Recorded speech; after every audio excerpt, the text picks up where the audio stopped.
Hello dear students, crazy उड़ान classes में आप सभी का स्वागत है। आज हम जॉब नोटिफिकेशन में चर्चा करने वाले हैं संघ लोक सेवा आयोग यूनियन पब्लिक सर्विस कमीशन द्वारा जारी विशेष भर्ती विज्ञापन संख्या 512023 के बारे में। इस विज्ञापन के माध्यम से संघ लोक सेवा आयोग ने बहुत ही इम्पोर्टेंट वैकेंसी निकाली है और ये वैकेंसी है, दो वैकेंसी है। तो पहली वैकेंसी है प्रवर्तन अधिकारी, लेखा अधिकारी, एनफोर्समेंट ऑफिसर, अकाउंट ऑफिसर के पद के लिए, जो कि 418 टोटल रिक्तियां हैं। ठीक है, और ये किसकी रिक्तियां है? ये कर्मचारी भविष्य निधि संगठन होता है, एम्प्लॉयज़ प्रोविडेंट फंड ऑर्गेनाइजेशन, जो कि श्रम और रोजगार मंत्रालय भारत सरकार के अधीन आता है। कुल इसमें 418 वैकेंसीज हैं। ठीक है, इनकी क्या योग्यता है, इसके लिए क्या परीक्षा का पैटर्न है, इन सब पे हम डिस्कशन करेंगे। ठीक है, तो ये आप देख सकते हैं। अनुसूचित जाति के लिए 57, अनुसूचित जनजाति के लिए 28, अन्य पिछड़ा वर्ग के लिए 78, ईडब्ल्यूएस के लिए 51 और अनारक्षित के लिए 204, और जो दिव्यांगजन हैं उनके लिए 25 वैकेंसी इसमें से रिजर्व की गई है। तो ये बहुत इंपॉर्टेंट पोस्ट है और भारत सरकार का एक अहम पद है, जो कि कर्मचारी भविष्य निधि संगठन का है, और यूपीएससी इसका चयन करता है। और बहुत सरल इसकी चयन प्रक्रिया है, कोई ज़्यादा टफ नहीं है। इसके बारे में हम देखेंगे। तो ये पहला पद हो गया आपका प्रवर्तन अधिकारी और लेखाधिकारी। दूसरा अगर हम पद इसमें देखें, अच्छा, इसकी योग्यता क्या है? इसकी योग्यता है आपका कोई भी ग्रेजुएट। ठीक है, कोई भी ग्रेजुएट इसमें अप्लाई कर सकता है। किसी मान्यता प्राप्त विश्वविद्यालय या संस्थान से किसी भी विषय में स्नातक डिग्री जिसने की हो, वह इसके लिए एलिजिबल है। और उसकी उम्र, मिनिमम आयु होनी चाहिए 21 वर्ष और मैक्सिमम आयु इस पद के लिए है 30 वर्ष, 30 ईयर। और जो ओबीसी के कैंडिडेट हैं उनके लिए 3 वर्ष की छूट हो जाएगी, तो ये 33 वर्ष तक अप्लाई कर सकेंगे। और एससी एसटी के कैंडिडेट्स 35 वर्ष तक अप्लाई कर सकेंगे। ठीक है, तो मिनिमम और मैक्सिमम आयु के बारे में हमने डिस्कशन कर लिया। और ग्रेजुएशन डिग्री होनी चाहिए कोई भी, ये आपको याद रखना है।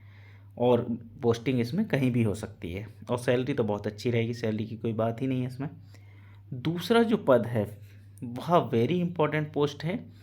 यहाँ आप देखिए, जो अभी हमने देखा इन्फोर्समेंट ऑफिसर, अकाउंट ऑफिसर, उससे भी बड़ा पद है ये पद है असिस्टेंट कमिश्नर का, सहायक भविष्य निधि आयुक्त, असिस्टेंट प्रोविडेंट फंड कमिश्नर का पद है ये।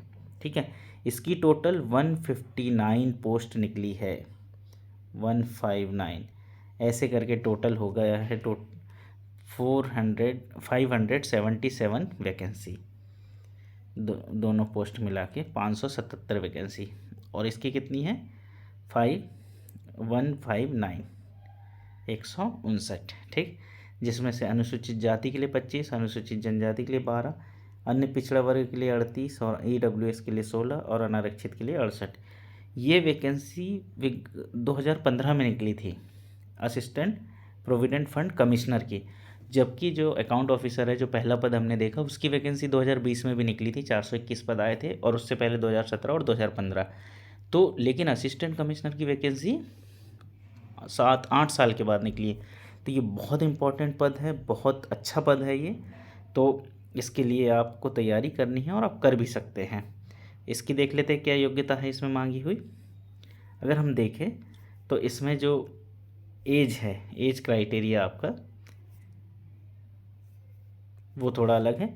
इसमें अधिकतम आयु 35 वर्ष है, मिनिमम 21 वर्ष ही रहेगी, अधिकतम है आपकी 35 वर्ष। और यदि हम इसमें से ओबीसी की बात करें तो 38 वर्ष तक हो जाएगा, और एससी एसटी की बात करें तो 40 वर्ष तक अप्लाई कर सकते हैं। शैक्षणिक योग्यता क्या होना चाहिए? किसी भी मान्यता प्राप्त विश्वविद्यालय की डिग्री। ठीक है, ये डिजायरेबल है, ये मतलब मैंडेटरी नहीं है कि कंपनी विधि, श्रम कानून या लोक प्रशासन में डिप्लोमा। तो ये आपके हो गए दोनों पदों की आयु क्या रहेगी दोनों पदों के लिए, और शैक्षणिक विवरण। अब हम डिस्कस कर ले कि एग्ज़ाम पैटर्न क्या होगा। पहले महत्वपूर्ण डेट्स देख लेते हैं। तो महत्वपूर्ण डेट ये है कि उन दोनों पदों के लिए 25/2 से, कल से ही ये फॉर्म चालू हो चुके हैं, और अंतिम तिथि कब तक है? 17/3 तक है। तो upsconline.nic.in वेबसाइट के माध्यम से आप 17/3/2023 तक आवेदन ऑनलाइन कर सकते हैं। आपको कोई डॉक्यूमेंट इसमें यूपीएससी को ऑफलाइन नहीं भेजना है। ठीक है। अगर हम आगे बात करें तो हमने ये रिलैक्सेशन के बारे में डिस्कस कर ही लिया। अब इनका हम देख लेते हैं परीक्षा पैटर्न क्या रहेगा। सबसे पहले हम बात करते हैं प्रवर्तन अधिकारी लेखा अधिकारी के पद की। ठीक है। तो ये स्कीम आप देखिए, परीक्षा की अवधि कितनी है, 2 घंटे की है। ठीक। कुल प्रश्न कितने रहेंगे, 120। एक सिंगल पेपर होगा, मात्र 120 प्रश्न रहेंगे। और ये टोटल कितने नंबर के रहेंगे, 300 नंबर के, मतलब 2.5 नंबर का एक क्वेश्चन रहेगा। ठीक। और 2 घंटे प्रश्न पत्र की अवधि रहेगी। 120 क्वेश्चन 120 मिनट में करने हैं। ठीक है। अब इसमें एक ये ध्यान रखना है कि दोनों ही माध्यम रहेंगे, इसमें हिंदी और अंग्रेजी दोनों में पेपर रहेगा। ठीक। इसमें ऋणात्मक मूल्यांकन होगा, 1/3 मार्क्स आपके गलत आंसर होने पे कटेंगे। इसका मतलब है कि 3 आंसर आपके गलत है तो 1 नंबर कट जाएगा। ठीक। अब इसका सिलेबस देख लेते क्या है। अगर हम इन्फोर्समेंट ऑफिसर की बात करें, उसके लिए सामान्य अंग्रेजी, उम्मीदवारों की अंग्रेजी भाषा की समझ तथा कार्यक्षमता जैसे शब्दों के प्रयोग का मूल्यांकन किया जाएगा। दूसरा, भारतीय स्वतंत्रता संग्राम। तीसरा, समसामयिक तथा विकास के मुद्दे, भारतीय राजनीति, अर्थशास्त्र, सामान्य लेखा सिद्धांत, औद्योगिक संबंध तथा श्रम कानून, ये का सामान्य विज्ञान और कंप्यूटर अनुप्रयोग, सामान्य कंप्यूटर है। फिर ये एप्टीट्यूड और रीजनिंग, और भारत में सामाजिक सुरक्षा। अगर हम ये 9 ही पॉइंट देखें तो ऐसा कुछ खास इसमें है नहीं। एक सिंगल स्टेज का पेपर है, 120 क्वेश्चन आएंगे, बहुत ही अच्छी अपॉर्चुनिटी है। ठीक है। इसको अगर थोड़ी भी मेहनत की जाए तो किया जा सकता है। और ये पेपर अब की डेट अभी डिसाइड नहीं है, तो इतना कंफर्म है कि जो यूपीएससी का अभी कैलेंडर है उसके अकॉर्डिंग ये पेपर से अगस्त सितंबर से पहले नहीं होगा, या नवंबर तक भी ये जा सकता है। तो तैयारी के लिए पर्याप्त समय है। अब हम वेटेज की अगर बात करें तो 2 स्टेज एग्ज़ाम है। पहला आपका रिटन होगा, उसके बाद इंटरव्यू और फाइनल सिलेक्शन लिस्ट। ठीक है। और ऑब्जेक्टिव टाइप का ही एग्ज़ाम है ये। तो इसमें क्या होगा कि 75-25 का इन्होंने वेटेज रखा हुआ है इंटरव्यू और रिटन टेस्ट का। मतलब ये है कि रिटन में जो भी मार्क्स आपको मिलेंगे उसको 75% वेटेज दिया जाएगा, और इंटरव्यू में जितने भी मार्क्स मिलेंगे उसको 25%। आपका रिटन है 300 नंबर का और इंटरव्यू है 100 नंबर का, ये आपको याद रखना है। फिर ये फाइनल मेरिट के आधार पर इसमें चयन होगा। अब हम बात करते हैं असिस्टेंट कमिश्नर, सहायक भविष्य निधि आयुक्त के पद की परीक्षा योजना के बारे में। आप लोगों को यह भी याद रखना है कि ये जो पेपर है दोनों पदों के लिए अलग अलग होगा, एक दिन नहीं होगा, ये पेपर अलग अलग दिन होगा। ठीक है। तो दोनों पदों के लिए भी आप अप्लाई कर सकते हो और अलग अलग पेपर देने पड़ेंगे। और दोनों की जो पाठ्यक्रम है, दोनों का जो योजना है उसमें थोड़ा सा माइनर सा सिलेबस में डिफरेंस है। योजना तो एक ही है, सिलेबस में थोड़ा सा डिफरेंस है। तो जैसे कि योजना में हमने देखा परीक्षा की अवधि 2 घंटे ही है, सभी प्रश्नों के अंक समान ही हैं, तो 120 प्रश्न यहाँ भी है। ठीक है। और 2 घंटे हैं, टोटल 300 नंबर का है, और एक क्वेश्चन 2.5 नंबर का है। यहाँ भी हिंदी और इंग्लिश दोनों में पेपर होगा, और यहाँ भी ऋणात्मक मूल्यांकन होगा। तो ये आपको ध्यान रखना है। अब इसका पाठ्यक्रम हम देख लेते हैं। पाठ्यक्रम की बात करें तो सामान्य अंग्रेजी जैसा वहाँ भी था, यहाँ थोड़ा ये ऐड हो गया है कि यहाँ भारतीय संस्कृति और धरोहर की बात की गई है, और स्वतंत्रता आंदोलन एवं समसामयिक घटना वो वहाँ पर भी था। फिर जनसंख्या विकास एवं वैश्वीकरण, इसके बाद शासन प्रणाली एवं भारत का संविधान, भारत की अर्थव्यवस्था, लेखा एवं लेखा परीक्षण, औद्योगिक संबंध, श्रम कानून, बीमा। फिर ये सामान्य विज्ञान, कंप्यूटर, सामान्य गणित, सामान्य मानसिक योग्यता, सांख्यिकी, और भारत में सामाजिक सुरक्षा। तो लगभग सेम ही सिलेबस है, थोड़ा सा डिफरेंस है यहाँ पर। ठीक है। और ये वेटेज तो सेम ही है, 75 और 25 का वेटेज है। ये एग्जामिनेशन सेंटर्स है, कुल 79 सेंटर्स पे एग्ज़ाम होगा, और ये ऑफलाइन होगा, OMR बेस्ड एग्ज़ाम होगा इसका।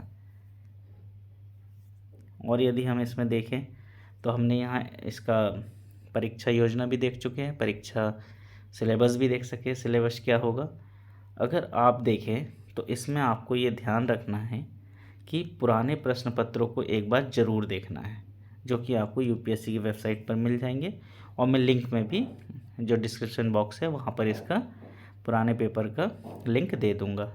और पुराना पेपर बहुत सरल आया है, कंप्यूटर बहुत इजी पूछा है, जो हम कंप्यूटर की क्लास में पढ़ रहे हैं अभी। ठीक है, यहाँ कुछ और बेसिक है, आप देख सकते हैं बेसिक डिटेल्स कि आपको साक्षात्कार में कम से कम अगर यूआर के है तो 50, अन्य पिछड़ा वर्ग के है तो 45, और अन्य हैं तो उनको 40 नंबर प्राप्त करने पड़ेंगे। इसी प्रकार आपके रिटन टेस्ट में भी कम से कम क्वालिफाइंग मार्क्स प्राप्त करने पड़ेंगे।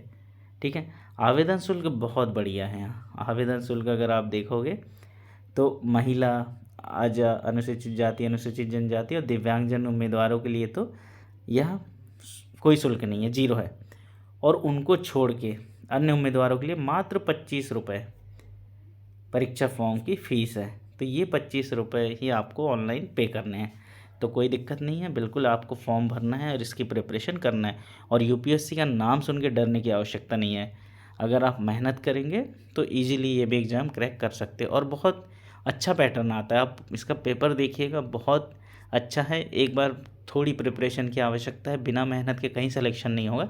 तो अगर यहाँ पे 120 नंबर का क्वेश्चन पेपर सॉल्व हो रहा है तो आपको ज़्यादा से ज़्यादा 90 क्वेश्चन सही करने हैं, 85 से 90 क्वेश्चन आराम से सिलेक्शन होगा। इसके लिए थोड़ी सी मेहनत करनी पड़ेगी, रीजनिंग अच्छी करनी पड़ेगी, एप्टीट्यूड अच्छा करना पड़ेगा, और सारी जितने भी सिलेबस के टॉपिक है उनको अच्छे से तैयार करना पड़ेगा। मेहनत तो करनी पड़ेगी, बिना मेहनत के कुछ नहीं होगा। तो ये डिटेल्स है, और कुछ बेसिक डिटेल्स है, ये आप देख सकते हैं। ये मैं इसको एडवर्टीजमेंट डिस्क्रिप्शन बॉक्स में दे दूंगा इसके लिंक को, और बेसिक जो मेन था वो मैंने आपको बता ही दिया है।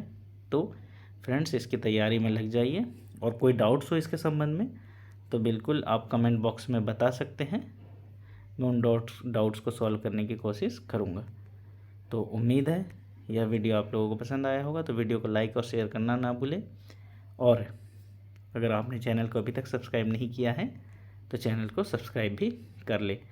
नेक्स्ट वीडियो के साथ जल्द मिलेंगे। धन्यवाद। जय हिंद।